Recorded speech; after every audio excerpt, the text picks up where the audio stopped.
My name is Angel Marinaccio, and I live on Little Italy. I'm still there. I was brought up on Elizabeth Street in New York's Little Italy, and I've been there. I'm 63. My grandparents came over in the early 1900s, and my parents were the first generation to be born in Little Italy, and I'm the second, and I raised my children there. And I'm still living there. I feel that that's my home. I have so much family and friends that are still a part of Little Italy. It's very hard for me to make a move. And where I live in my building, it's so full of family and friends that I have friends that were generation friends. My grandparents knew their grandparents. My mom and dad knew their mom and dad. And we're friends. Our children are friends. I have 2 girlfriends that live in my building. Our grandchildren are friends now. I said, that's amazing. It's very hard to move away from Little Italy. I love it there.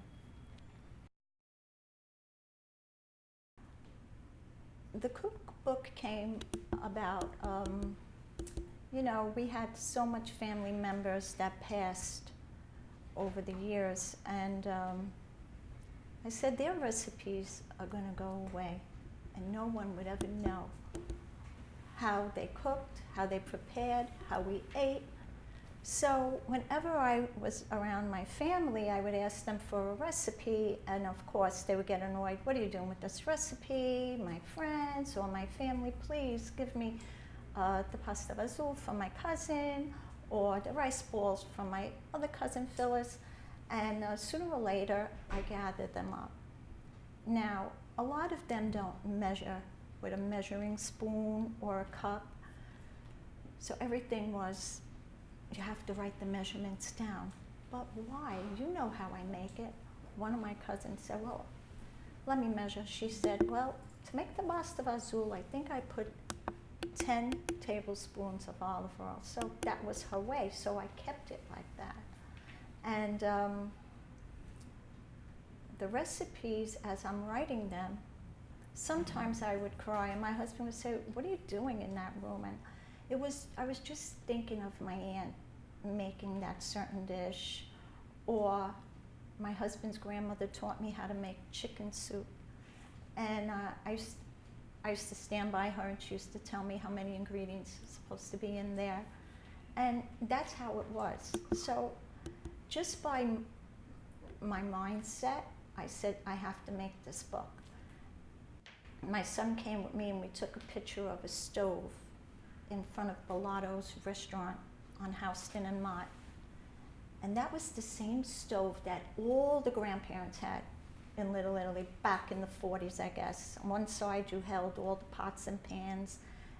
And that's how we all lived, a little tiny stove, but what came out of that oven was amazing. That's why I said I have to keep the tradition of our peasant dishes.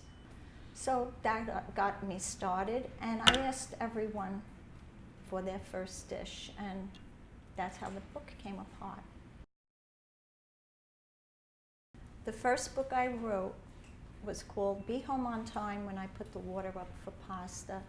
And that was saying that we all knew.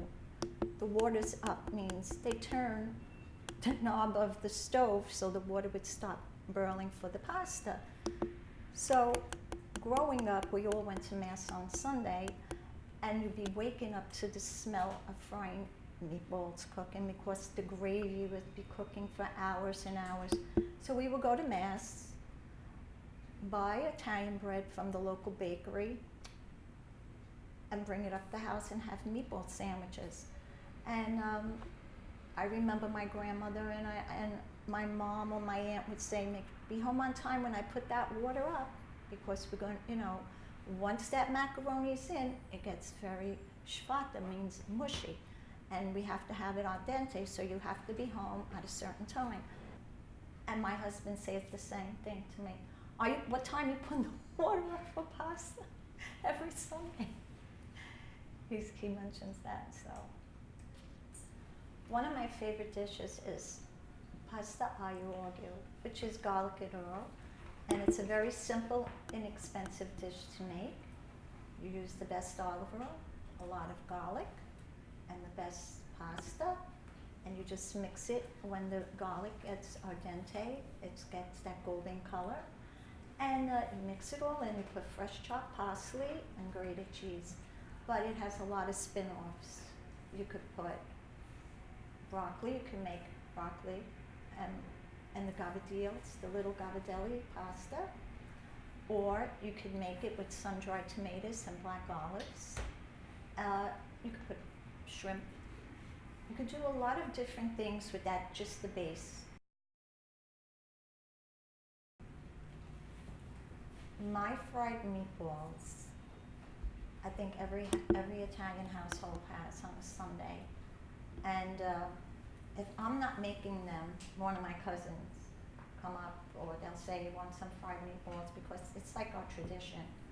Before we put them in our gravy, which is sauce, which you would say sauce, we fry them up. And normally I make about 20. Sometimes when I know it's the holiday or a lot of people are coming over, I make about 30 to 50. And a lot of them want them just fried. They don't want no gravy on top. See, I don't know. My mother and my aunt, they were singers in the house. My aunt sang all Italian music. And my mother was like, loved Judy Garland, and she always wanted to sing like that. But hearing all their music growing up from the 40s and the 50s, Louis Prima is my favorite. I love Louis Prima. Jerry Vale, oh my God. And all the Italian singers, I still have a tape of their songs. And if I hear Connie Francis start singing, oh my God. But that's every jukebox that was in our area had, of course, old, the up-to-date rock and roll songs, but they had a section of all the Italian songs. And if I hear one, I could just picture myself where I was and what I was doing when I hear those songs. And when I play my CD of Louis Prima, and he starts singing Angelina, a waitress at the pizzeria, I go crazy. Angelina, a waitress at the pizzeria, if she'll be